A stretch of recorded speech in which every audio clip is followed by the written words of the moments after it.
कोंढवा येथील मिठानगर लेन क्रमांक 2 परिसरात काही व्यावसायिकांनी सार्वजनिक रस्ता व फुटपाथ क्षेत्रावर अतिक्रमण केल्याची तक्रार स्थानिक नागरिकांकडून करण्यात आली आहे. दुकानांचा विस्तार करून साहित्य रस्त्यावर ठेवण्यात येत असल्यानं रहिवाशांना गैरसोय होत असल्याचं सांगितले जात आहे. स्थानिकांच्या म्हणण्यानुसार भाजी विक्रेते व इतर काही व्यावसायिकांनी रस्त्याचा भाग व्यापल्यामुळे वाहतुकीची कोंडी होत असून सुरक्षिततेचा प्रश्न निर्माण झाला आहे.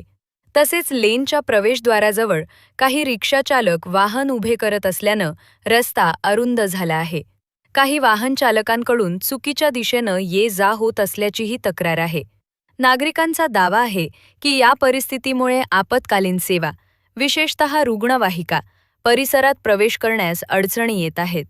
संबंधित प्रकरणी अनेक वेळा तक्रारी करण्यात आल्याचंही रहिवाशांचं म्हणणं आहे. दरम्यान या संदर्भात संबंधित महानगरपालिका व वाहतूक विभागानं प्रत्यक्ष पाहणी करून नियमांनुसार आवश्यक ती कारवाई करावी, अशी मागणी स्थानिकांनी केली आहे.